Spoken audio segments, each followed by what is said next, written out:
Saudara, temuan Ikatan Dokter Anak Indonesia atau IDAI yang mengatakan bahwa tingginya kasus kematian pada anak akibat corona menjadi catatan serius yang harus diperhatikan.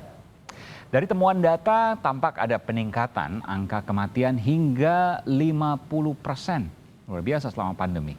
Bagaimana Satgas melihat kasus ini? Terlebih lagi jelang rencana sekolah tatap muka pada bulan depan, bulan Juli. Kita akan bahas bersama Dekan Fakultas Kedokteran Universitas Indonesia, Ari Fahri Alsyam. Lalu ada Ketua Bidang Komunikasi Publik Satgas COVID-19, Heri Trianto. Selamat malam Bapak-Bapak, Pak Dekan. Ya, selamat malam. Iya. Selamat malam, Pak Heri. Aiman, Kompas TV Jakarta. Terima kasih. Pak Dekan, Pak Ari, saya ingin bertanya apa yang ditemukan dari hasil penelitian bahwa ternyata anak-anak yang kita pikir bahwa mereka kuat, mereka kemudian OTG, ternyata tinggi juga angka kematiannya.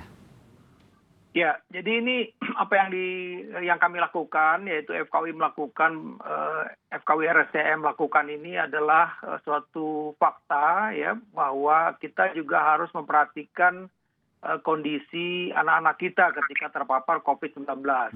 Dan kebetulan memang kita tahu RSCM ini kan rumah sakit rujukan tersier begitu, tentu kasus-kasus ini adalah kasus-kasus rujukan dari tempat lain. Ya. Tapi dengan data menunjukkan bahwa 40% ini terjadi kematian pada anak-anak yang COVID-19 ini, dan kemudian kita lihat ternyata memang mereka itu dengan komorbid begitu ya, dengan komorbid. Jadi mayoritas dari mereka. Kenapa? Mayoritas dari mereka dengan penyakit penyerta. Oh iya betul, itu memang sebagian besar itu dengan penyakit penyerta. Yaitu, misalnya apa Pak Dekan, bisa dijelaskan penyakit penyertanya? Ginjal. Jadi penyakit ginjal. Jadi kita tahu bahwa begini, bahwa artinya gini, bahwa anak-anak pun juga kan bisa mempunyai permasalahan-permasalahan pada tubuhnya gitu dengan penyakit kronis. Seperti tadi misalnya bisa saja dia mengalami gagal ginjal, karena kita juga punya kasus-kasus anak-anak yang cuci darah secara rutin begitu ya, karena penyakit genetiknya misalnya, atau berbagai macam penyakit lah yang bisa terjadi pada anak-anak begitu. Nah ini yang harus jadi perhatian. Artinya sebentar Pak Dekan.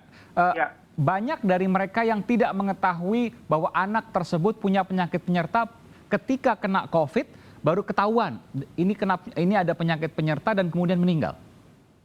Ya, sebagian itu mereka sudah tahu bahwa mereka ini adalah dengan penyakit penyerta, karena ada yang memang rutin cuci darah begitu. Ya. Nah, jadi ini warningnya, karena kan selama ini dianggap anak-anak lebih aman. Oleh karena itu ini terutama untuk orang tua yang memang anak-anaknya ini dengan penyakit penyerta tadi kan macam-macam. Ada yang dengan masalah jantung misalnya, ini ada masalah ginjal. Nah, ini harus jadi warning bahwa mereka itu juga mempunyai risiko yang sama apabila terpapar dengan infeksi COVID-19. Baik dengan orang dewasa, orang tua begitu ya? Dengan orang dewasa. Tapi ada banyak juga, Anda katakan tadi sebagian, artinya sebagian lain nggak sadar, nggak tahu kalau anak tersebut punya penyakit penyerta. Ya, sekarang kan begini, kadang-kadang ketika pada anak-anak itu ketika timbul gejala itu sebenarnya kadang-kadang sudah terlambat begitu. Nah, jadi ini kadang-kadang memang artinya itulah kita harus memperhatikan, misalnya anak ini lemes, nggak seperti biasa, segala macam, kok pucat. Nah ini harus perhatikan, jangan-jangan dia mempunyai masalah dengan ginjalnya. Ya saya artinya juga misalnya pada anak-anak yang kok lari-lari kok kadang-kadang diam, nggak seperti biasa. Ini harus perhatikan, jangan-jangan dia punya masalah dengan jantungnya begitu, kelainan jantung bisa saja di awal tidak terdeteksi, mungkin ketika sudah mulai besar, dia sudah mulai beradari baru ketahuan. Jadi artinya apa? Bahwa kita harus memperhatikan sebagai orang tua, apakah ada permasalahan nggak dengan anak-anak kita begitu. Ya, ini menarik. Berapa persen yang tidak terdeteksi punya penyakit penyerta anak-anak itu, lalu kemudian kena COVID dan meninggal? Iya, kalau data yang kami yang disampaikan dalam riset ini memang yang itu hanya rendah ya, sekitar 10%, 20%. Jadi umumnya memang mereka sudah memang sudah mempunyai permasalahan kesehatan sebelumnya. Jadi ini umumnya seperti apalagi kami juga sebagai rumah sakit rujukan di sini dalam riset ini kebetulan memang hanya satu center, yaitu Rumah Sakit Cipto Mangunkusumo. Tapi dari data-data IDAI menunjukkan bahwa tadi kan juga kita tahu laporan dari Satgas menunjukkan bahwa ada ratusan anak-anak yang meninggal dunia. Dan ternyata angka kita itu juga lebih tinggi dari rata-rata angka kematian di tempat lain. Ya ini akan menjadi perhatian buat kita semua, bahwa selama ini mungkin kita pikir anak relatif lebih aman, ya anak-anak itu relatif lebih istilahnya lebih tidak beresiko dan yang lain-lain, tapi justru riset ini dan terpublikasi secara internasional ini menunjukkan bahwa memang ini harus menjadi warning buat kita ke depan. Saya ingin bertanya ke Pak Ari Fahri Alsyam, Pak Dekan, sebelum saya nanti ke Satgas. Kesimpulannya Anda mendukung nggak bahwa bulan depan ada sekolah tatap muka walaupun terbatas?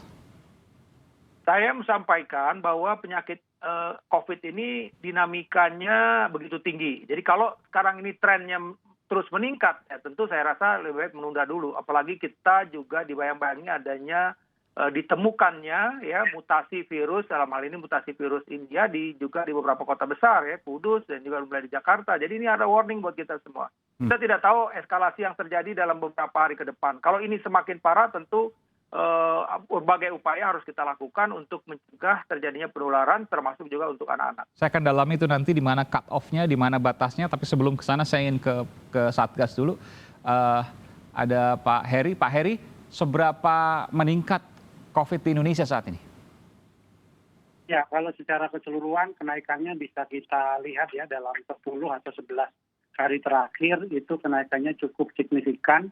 Ada sekitar 10.000 lebih kasus baru ya, kasus aktif baru gitu. Dan ini sebuah peringatan karena memang beberapa provinsi mengalami, terutama di Jawa ini, mengalami kenaikan yang cukup signifikan antara 59% hingga 300%. DKI kenaikan hariannya dibandingkan posisi 11 hari yang lalu itu mencapai 300, lebih dari 300. 3 kali lipat.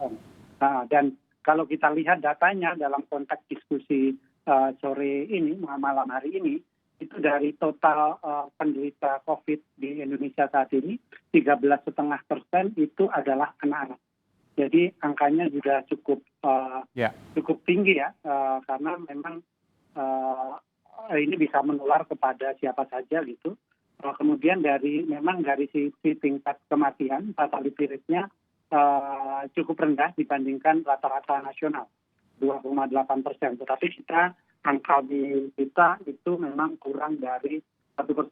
Ada satu kelompok anak-anak yang risikonya cukup tinggi justru di anak usia 0 sampai 2 tahun. Itu kalau dari data ya. 0 sampai 2 tahun beresiko sangat tinggi. Jadi bisa itu. Sangat tinggi. 0 sampai 2 tahun. Itu artinya batita itu ya, di bawah 3 tahun ya. Mohon maaf, Mas Aiman, suaranya putus-putus. Apakah jelas suara saya sekarang? Ya, sekarang sudah jelas. Oke, 0 sampai 2 tahun punya risiko paling tinggi di antara anak-anak yang lain? Iya, kalau dari statistik angka itu 1% risiko kematian 0 sampai 2 tahun. Kemudian yang di atas itu sampai usia sekolah ya SMA itu kurang dari 0,25%. Benar mungkin yang disampaikan oleh Pak Dekan bahwa kematian kebanyakan mereka punya komorbid dan kalau anak-anak biasanya memang belum terdeteksi, itu sangat masuk akal. Oke, apakah kenaikan atau peningkatan yang tadi Pak Heri sampaikan sifatnya temporary, bersifat sementara? Karena kita tahu beberapa pekan lalu ada mudik, beberapa pekan lalu ada silaturahim saling ketemu, wisata, makan bareng, ke depan tapi akan turun. Ataukah ini punya potensi yang naik? Bagaimana memotongnya? Kita akan segera kembali saat lagi, saudara. Tetap bersama kami di Sapa Indonesia Malam.